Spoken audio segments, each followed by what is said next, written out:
Hello everyone, welcome to chapter 13, which is on DNA and how we inherit DNA. These are your learning objectives. So first we're going to be discussing some history, how we figured out that DNA was a genetic material, and then the structure of DNA, and then how DNA replicates itself for purposes. So if you were to look at DNA, you would find that we have only really known that DNA is the genetic material for a pretty short amount of time. So I'm going to give you a little bit of history, talk about some of the experiments that were done that suggested it was DNA that was genetic material, because they are relevant to the kinds of experiments that we design in our laboratory. So it turned out that early in the 20th century, we weren't really sure whether it was DNA or protein that was the genetic material. There was a group in the late 1800s, so this was after Darwin and after Mendel, in the late 1800s, that suggested that they thought the nucleus of a eukaryotic cell was involved with controlling traits. So that kind of started the thinking that, well, in the nucleus we have both DNA and we have proteins. And it was really thought at the time that it was likely going to be proteins as the answer, as they were more versatile, seemed like they were involved in many more processes. So the thinking at the time was probably that it was going to be the protein part. In 1900, a guy named Thomas Hunt Morgan, he's a pretty famous fruit fly biologist, he did some interesting experiments with fruit flies where he looked at their chromosomes, which you could see under the microscope, and he would manipulate those chromosomes in some way, so alter them, and then look to see what happened to the fruit flies with these differences in their chromosomes. And he was able to map traits of the fruit fly to positions on the chromosome. So if you look at this picture here, a normal fruit fly has red eyes and straight wings. So he was looking at mutants that had white eyes and curvy wings, and then looking at their chromosome structure to see how and if they differed. And as you can see in the picture on the right, he was able to map some of those traits to certain positions along the chromosome. But even then, they were aware that the chromosome was made up of both proteins and DNA. So it suggested that it wasn't just in the nucleus, but it was also maybe in the chromosomes themselves. All right. In about late 1920s, some new experiments led to some thinking that this could maybe be discerned. So a really famous experiment that was done in 1934 was on Streptococcus pneumonia bacteria. And these bacteria came in two different strains. There was a strain that did not have a capsule, and these are the ones that didn't make you sick. Our immune system would just get rid of them. And then there were strains that had a capsule around them, and they tended to be the ones that eluded or stuck to our immune system, and therefore could divide in the process. So one of the experiments that was done, they did this with mice, is they took the benign strain, which we're going to call the R strain, injected into the mouse, and the mouse was fine. They injected the virulent strain into the mouse, and the mouse died. All right.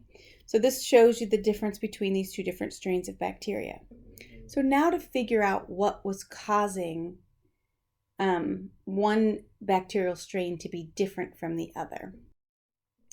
So they did an experiment where they took the virulent strain and they heat killed it. So they just heated it up really hot, thinking that would kill the cells. And they injected that into the mouse. And the heat killed cells didn't cause the mouse to die. The mouse stayed alive. So then the next experiment that they did was they put the heat killed virulent strain and mixed it with the R strain.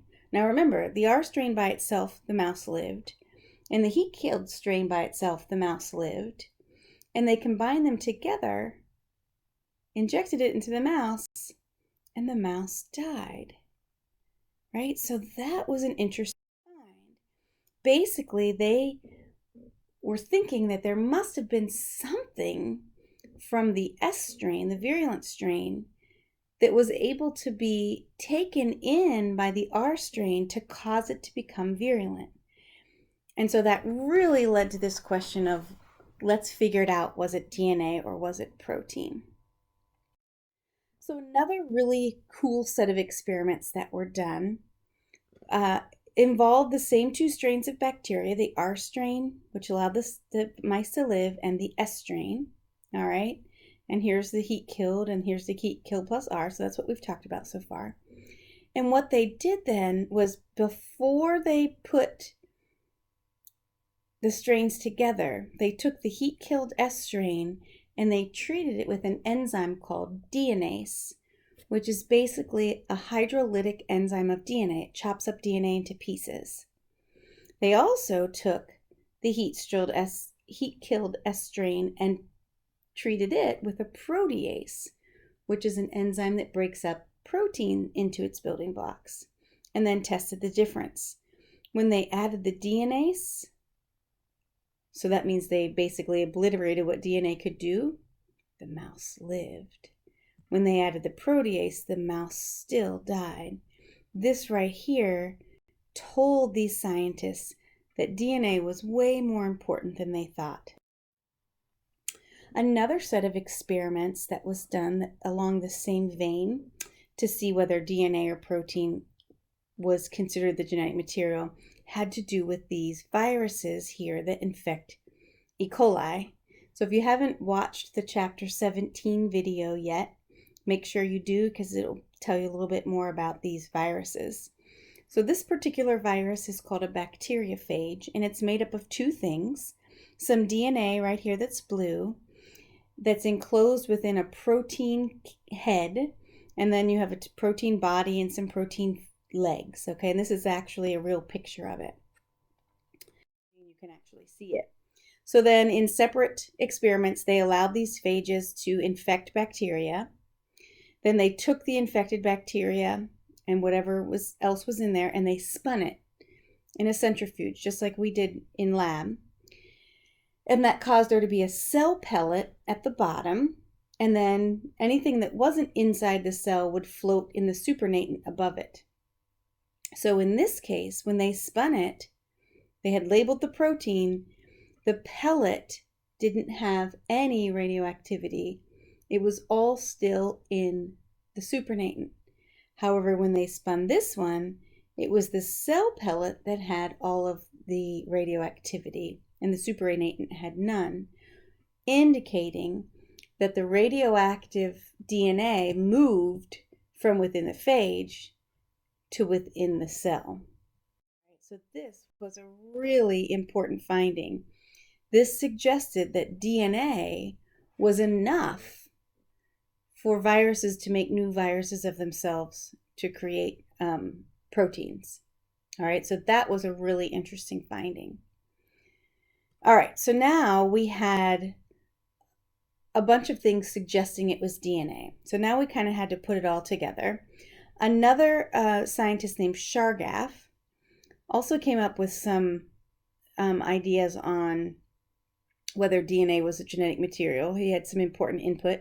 And what he did was he looked at the DNA content of different organisms, and he specifically looked at how many A's there were, how many T's there were, how many C's, how many G's. Now, it differed from organism to organism, but what he found was that no matter what organism he looked at, the number of A's always was equal to the number of T's, and the number of G's always equal to the number of C's. All right, so we already know that. That's true of complementary base pairing, but Chargaff was the first person to really suggest that would be the way it was. Okay, so Just in case you forgot, think about the general structure of a nucleotide, right? It has a sugar and a phosphate group and a base, a nitrogenous base.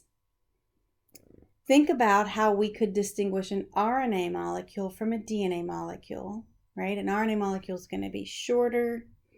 It's going to be single-stranded. It's going to have U's instead of T's and ribose instead of deoxyribose. Position within the cell will differ. And then think about what the three-dimensional structure of DNA is. It's two polymers of DNA wrapped around each other in a double helix. Okay? Uh-oh. Hold on, I have a message coming up. Okay.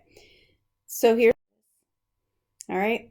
So we had some other really important contributing scientists that helped us determine DNA and DNA structure. Rosalind Franklin was a woman whose job was to do X-ray diffraction or X-ray crystallography.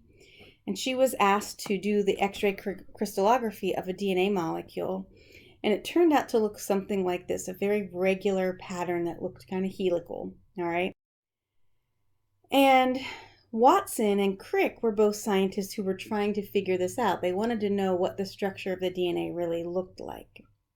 And so they took the data from Rosalind Franklin, they took the information from Chargaff, and they started to put it together. And they thought, well, you could pair the two strands of DNA up in a variety of ways. It could be purine with purine, it could be pyrimidine with pyrimidine, or it could be purine with pyrimidine.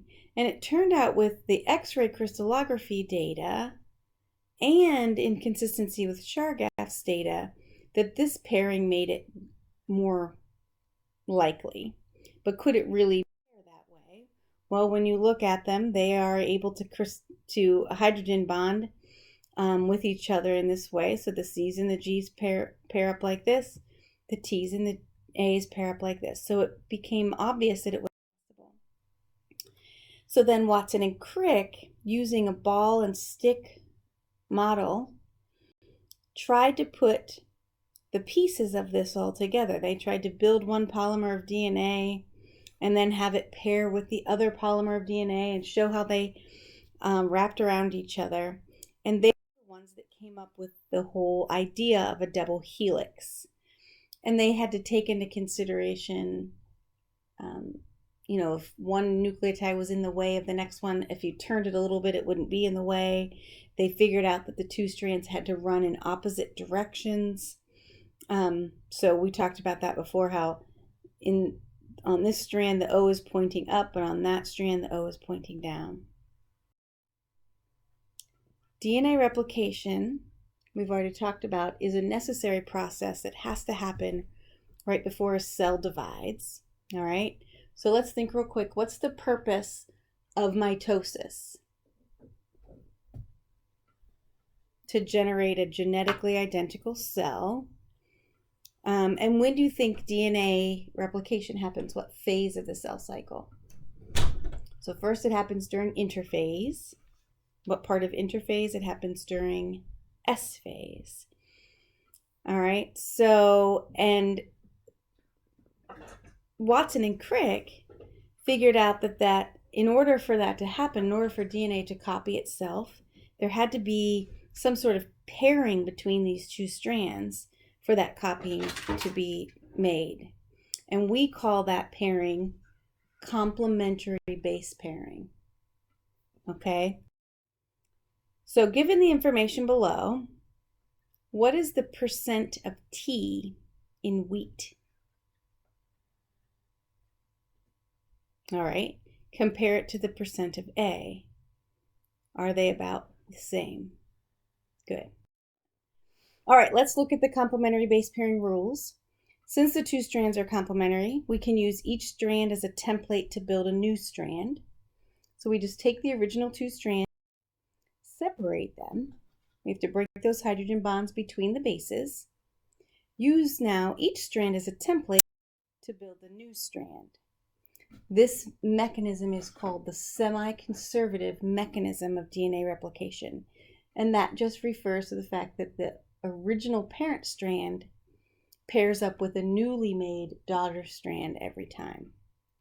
This last picture was bacteria, which is on linear chromosomes. It's a little bit different. First of all, linear chromosomes tend to have more than one origin of replication, and it's interestingly not at the end of the molecule. It actually happens from within. So there can be multiple along the chromosome, each growing their bubble bigger, their forks growing towards each other until they meet up with each other. Right? Now you can imagine that this doesn't just happen. There has to be proteins and enzymes facilitating all of this. And so there are a lot of enzymes and proteins involved. One is an enzyme called helicase. And helicase's job is to break the hydrogen bonds and untwist the double helix. Then once the hydrogen bonds are broken and the two strands come apart, their tendency is just to go right back together. So we have to rely on proteins to hold them apart. They're called single-stranded binding proteins. And then also, once you pull the two strands apart, you could find that down from where you're doing this, the chromosome's getting overcoiled. It's called supercoiled. So you have an enzyme that works down on the other side of the chromosome to kind of unwind what's being overwound. All right. And then the last enzyme that's on this page is something called primase. So if you remember from lab, we had to have primers to start our PCR, right? Basically, the DNA polymerase enzyme that's going to build the new strand can't just start building with nothing. It has to have a nucleotide present to already add. So the primase is an enzyme that doesn't have to have that. So primase goes in and lays down a really short RNA sequence complementary to the DNA sequence, something like 7 to 10 base pairs long. And that gives the polymerase a starting material to go with. All right. So the polymerase then is going to read each parent strand, which is in the dark blue color here, find the correct nucleotide to build each daughter strand, which is shown in light blue there. All right, so let's just review some. What kind of reaction does DNA polymerase do? All right, dehydration synthesis, all right, or anabolic, or does it release energy or does it use energy? Endergonic, good. And then what kind of bond does DNA polymerase form between neighboring nucleotides? All right, that's a phosphodiester covalent bond. And what parts of the nucleotide are connected in this fashion? That's right, the sugar and the phosphate, because remember, it's a sugar-phosphate backbone. All right, so structure fits function. So the enzyme DNA polymerase has to fit what it's doing. So it's actually shaped almost like a donut or a clamp. And the DNA feeds through the middle. That's where the active site is for our DNA polymerase enzyme. And it is a persnickety enzyme. So if you've already read the chapter, you know that it's persnickety in a couple of different ways. One we just talked about. It can't just build from nothing, so it has to have that primer laid down first. The other persnickety thing is it only can read in the right direction. It reads the parent strand in a 3' to 5' direction, which means it always builds the daughter strand in a 5' to 3' direction. So in addition to needing the primer in the DNA, it has to have the DNA running in the right direction. Polymerase.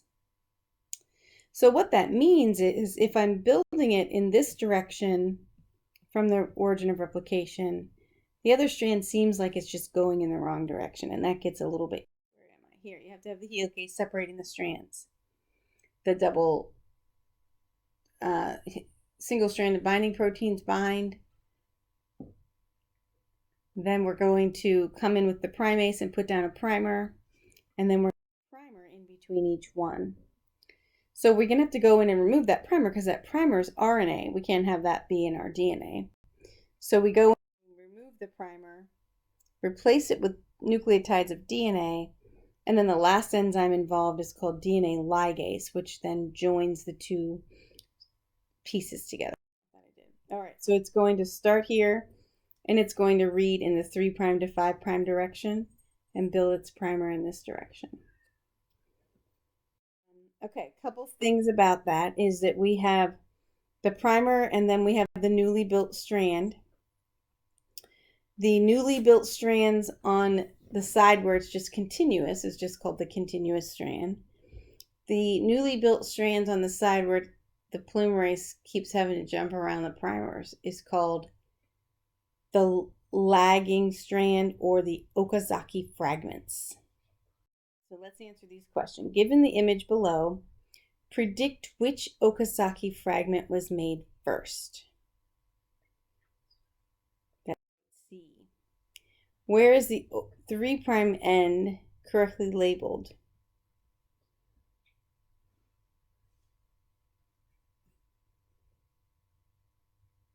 Where's the 3' end correctly labeled? So if we're looking right here, is this a 3' end or is this a 3' end? That's right, B is a 3' end, right? Because if we're reading in that direction, this is the 3' end. If we're reading in this direction, we have to read 3', 5 to 5'.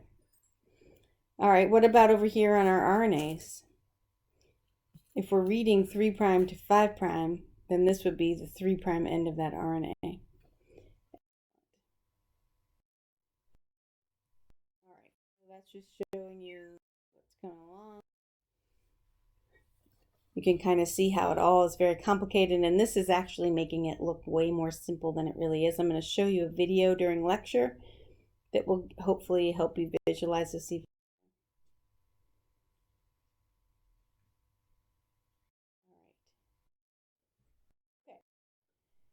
Now, the polymerase is doing this, and we have billions of nucleotides. So do you think it ever makes a mistake? Well, yes, it does. But there are additional polymerases that kind of jog along behind, like editors, that proofread what the major polymerase does and then replace and repair anything that needs to be replaced and repaired. If you don't replace it and repair it, then those changes in the DNA will be inherited in the next generation. Now, one of the major issues with DNA replication occurs when we get to the end of the chromosome, at the very, very edge. When we get to the edge of the chromosome, what happens is where we have that last primer filled in, it's not big enough for us to make another whole strand of DNA. So what happens is that piece of DNA eventually falls off or intentionally falls off.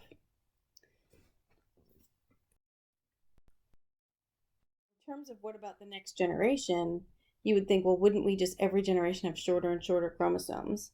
But in reality, during our sperm and our egg cell production, those cells actually stimulate the formation of the telomere so it gets longer and longer.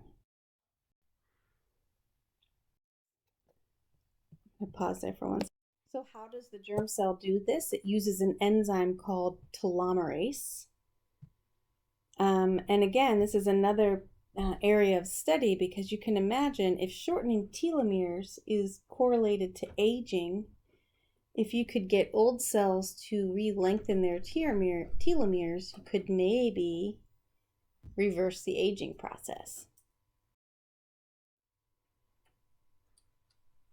All right, so that's just showing your DNA wrapped around the histone protein to form chromatin. Which of the following statements regarding DNA packing is false? A nucleosome consists of DNA wrapped around protein at a core of 8 histones. True. DNA packing tends to promote gene expression. No. Histones account for all but about half of the mass of the eukaryotic chromosome. That's true. Highly compacted chromatin is not generally expressed at all. That's true. And prokaryotes have proteins analogous to histones. That's true. So some really cool. Next thing we're going to be doing is meiosis. And you'll notice that the chromosomes really do undergo some changes during mitosis and meiosis in the cell cycle. Euchromatin, if you can remember, is the looser, more active form of chromatin. This is when gene expression happens. Heterochromatin is basically when the DNA can be silenced, it's not being used in the cell. And there are certain regions along the chromosome that are more typically heterochromatic. So, for example, the telomeres and the centromeres are heterochrome. They don't have any genes in them, so there's no sense for them ever to loosen up to express something.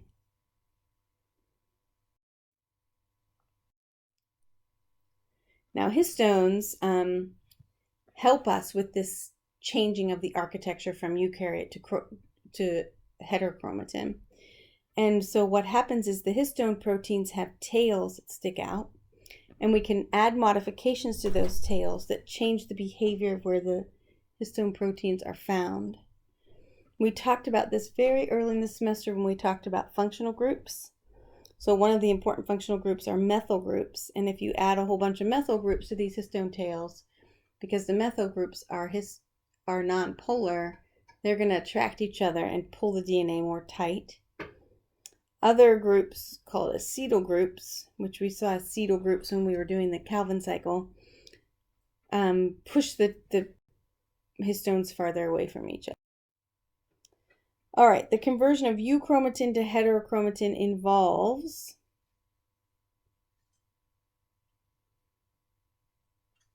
that's right, C, the histone tail methylation.